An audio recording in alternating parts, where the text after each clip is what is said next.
ब्रह्ममुरारिसुरार्चितलिङ्गं निर्मलभासितशोभितलिङ्गं जन्मजदुःखविनाशकलिङ्गं तत्प्रणमामि सदा शिवलिङ्गम्।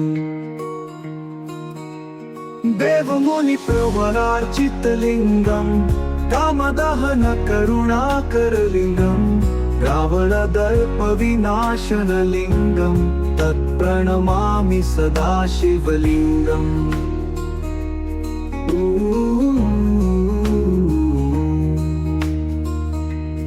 सर्वसुगन्धिसुलेपितलिङ्गं बुद्धिविवर्धनकारणलिङ्गं सिद्धसुरासुरवन्दितलिङ्गं तत्प्रणमामि सदा शिवलिङ्गम्। कनकमहामणिभूषितलिङ्गं मणिपतिवेष्टितशोभितलिङ्गं दक्षसूर्यविनाशनलिङ्गं तत्प्रणमामि सदा शिवलिङ्गम्।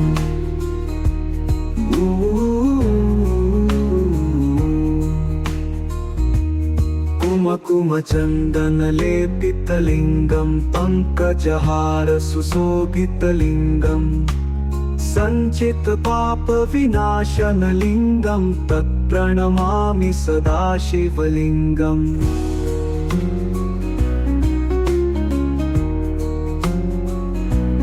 देवगणार्चितसेवितलिङ्गं भावैर्भक्तिभिरेव च लिङ्गं दिनकरकोटिप्रभाकरलिङ्गं तत्प्रणमामि सदा शिवलिङ्गम्। अष्टदलोपरिवेष्टितलिङ्गं सर्वसमुद्भवकारणलिङ्गम् अष्टदरिद्रविनाशनलिङ्गं तत्प्रणमामि सदा शिवलिङ्गम्।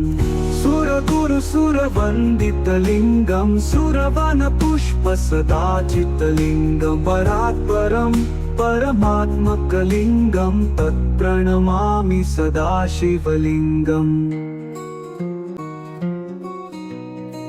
ब्रह्ममुरारिसुरार्चितलिङ्गं निर्मलभासितशोभितलिङ्गं जन्मजदुःखविनाशकलिङ्गं तत्प्रणमामि सदा शिवलिङ्गम्। देवमुनिप्रवरार्चितलिङ्गं कामदहनकरुणाकरलिङ्गं रावणदर्पविनाशनलिङ्गं तत्प्रणमामि सदा शिवलिङ्गम्।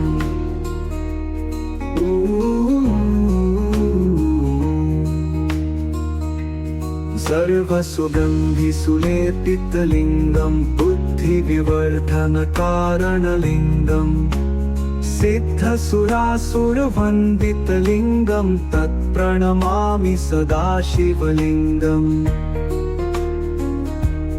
कनकमहामणिभूषितलिङ्गं मणिपतिवेष्टितशोभितलिङ्गं दक्षसूर्यविनाशनलिङ्गं तत्प्रणमामि सदा शिवलिङ्गम्।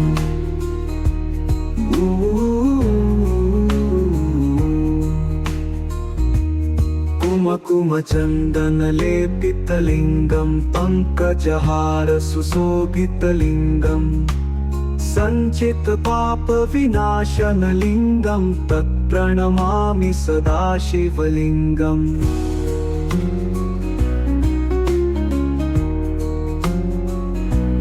देवगणार्चितसेवितलिङ्गं भावैर्भक्तिभिरेव च लिङ्गं दिनकरकोटिप्रभाकरलिङ्गं तत्प्रणमामि सदा शिवलिङ्गम्। अष्टदलोपरिवेष्टितलिङ्गं सर्वसमुद्भवकारणलिङ्गम् अष्टदरिद्रविनाशनलिङ्गं तत्प्रणमामि सदा शिवलिङ्गम्।